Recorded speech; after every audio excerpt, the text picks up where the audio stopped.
totally free themselves, were survived that. Survived that. I mean, really had to suck it up.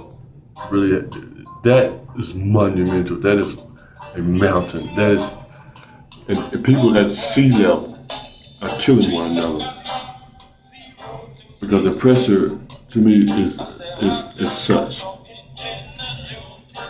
From when this country was brought into a country by mentally dysfunctional people, and you know who you are, the people that came to this country and murdered and killed one another in this country. When the country first got started, there were wars.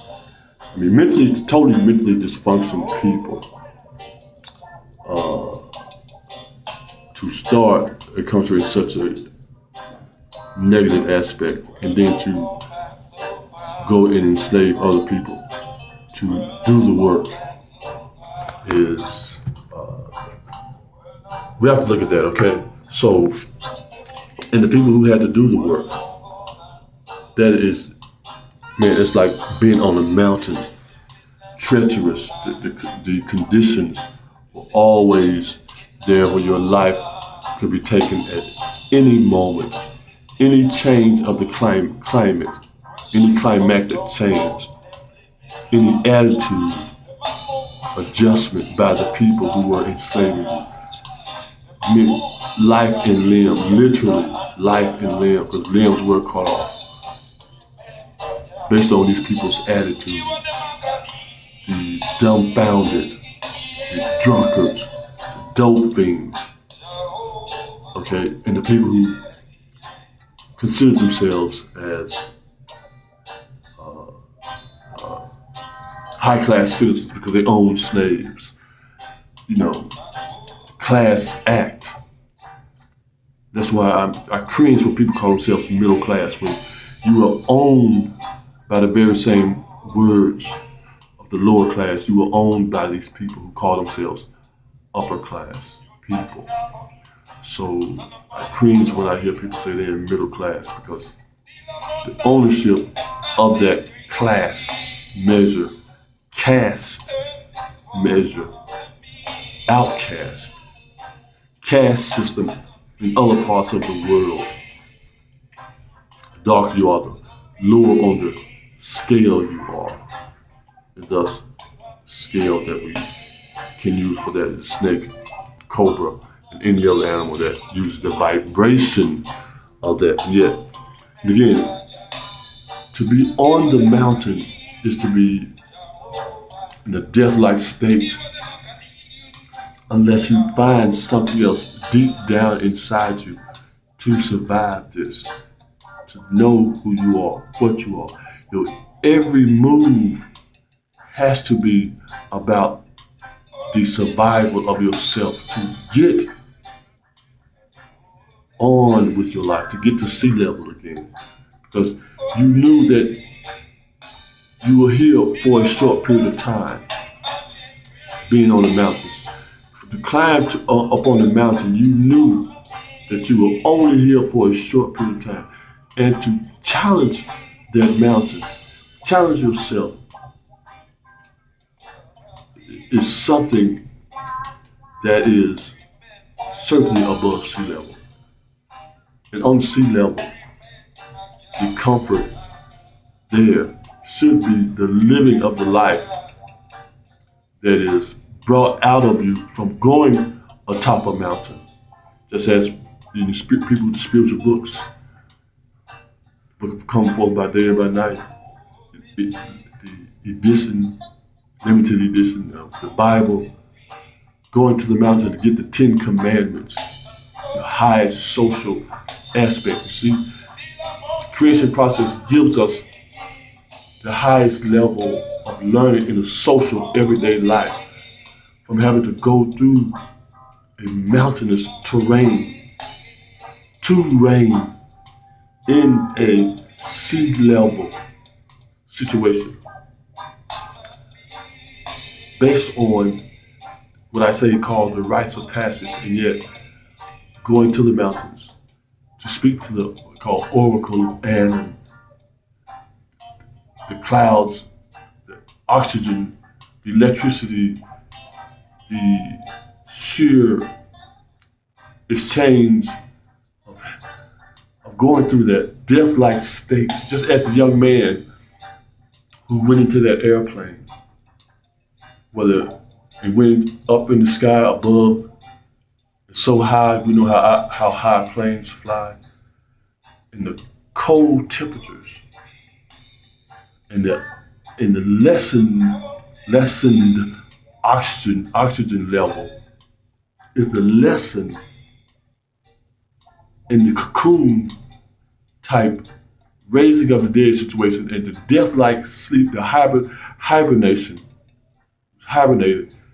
to go there and to survive that and come back alive on the sea level, on the ground level. And the effects of it was just be startled, stumble, and start walking again. Okay? So that is the attraction of life. And that is what we thrive for in this living. He wanted to know who his mother was. The most powerful thing he knew to do was to go find his mother. He would risk anything, risk his life to do that. To know and to get in that plan. Even the people who talked about the story, they said that in these military people, aviation industry said they couldn't believe that they would let that information get out. And he had never heard of anyone surviving in such temperatures, atmospheric pressure, and all of that. He had never heard of that and was shocked, he said, that they would let this information get out. You hear me? And I made that video, I put it together, it's on my page. And somehow they tried to hide it, but we'll find it, we'll bring it up again. Yes. And that is the letting go of the emotions, you see? Your life was put on the line. But first and foremost, there was a code of conduct that you put in you that you had a job to do. And you were going to do this. And this young man said, I have something to do. I want to know who my mother is, who I am. And no matter what it took, I was not going to cause harm to anyone or anything, but I was going to use the things that we have in this society to get me there. Because he knew that this system is very accommodating. So the risk was to go outside of the mundane, buy a ticket, get in line, wait your turn and all that. So the risk that he wanted to take somehow led him to put his life on the line and climb that mountain, because not very many people climb mountains. But there are some who do climb mountains, don't survive. So the mountain that he climbed put him in a death-like situation the whole time he was gone. To get up in the machine where the tires go up, it could have crushed him. And yet, he had no qualms about that. Okay? Sometimes, when our lives are such that we know everything we need is here, and what we need is our attachment to the divine, our divine mother, and she provides everything for us. Okay? So the young man, courageous act, the crazy act, did something, set himself in a womb-like state, in a pocket of protection, which that airplane provided, those wheels of the plane provided him. And he knew somehow in his brain function that there was a pocket, a protective like, cocoon-like area. And something told him, it's going to be okay. This risk that I'm taking these airways, this travel plan that I have. I'm going to make it there to see my mother, find out who my mother is, where she is, and who I am. And thus, he made it. And we have that to use. A young child, a person, a teen did that. So much of a risk that these things we have to give ourselves, and much more complete loving of the accommodating, life-giving source that we have, air, earth, fire, gas, and water. Extreme amounts of pressure based on that, and not the small irritation of someone, emotional irritation of someone coming around you, being around you, and all of that. He ignored that. Totally ignored that. The rules and the regulations and all that, ignored it and took a chance and made it. And the system now learned something from that, congratulated him on that. Surely they did, yes, they congratulated him on that in their own way. And learned something from that, who we are as human beings. So the creation process taught us that these people of color, these children, these days and times, look at the magnificent, miraculous occasions that we are a part of. Look at the life force energy that we have, the G force that comes for us, that comes forth on that mountain.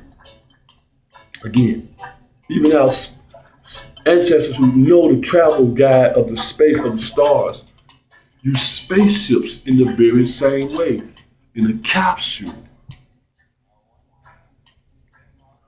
of earth material, built, made millions of years ago to travel, because they knew there was something more to it. They wanted to know, where are they from? Where's my mother? Where's my origin?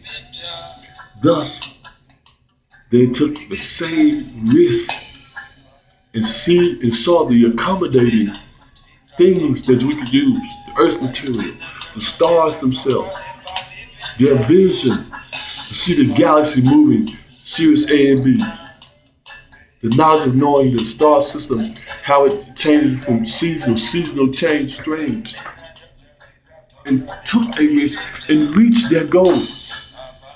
Space travelers. And again, that is our ancestral communication on that level, on this level today. And this risk of this emotional irritation is too easy. It's too below sea level. This is below sea level that we're using. The murderous regimen that we're using based on the pressure, because pressure gives us so many gifts that we know not about. But the curiosity, the caterpillar to butterfly, just the magnificence of day to night, the knowledge of knowing that some areas of the earth is 6 months of darkness, some areas of the earth is 6 months of daylight. How does that happen? Where am I from? What is this planet all about? This crushing pressure, this oxygen that I lose from being under the ground, under the earth. These waters I come from, out of the womb of water I come from my mother. This glass, this rock that I can go underground with. Deep sea diving. And the more pressure and the more solidified it gets, where it will not crack. What is that we have from so far ago, but it's also right now that we're using right now today? What is that we don't want to use this knowledge, this information, this magnificent, miraculous thing that we have, that the universe gives us when we ask for it, when we challenge ourselves to, to really dig so deep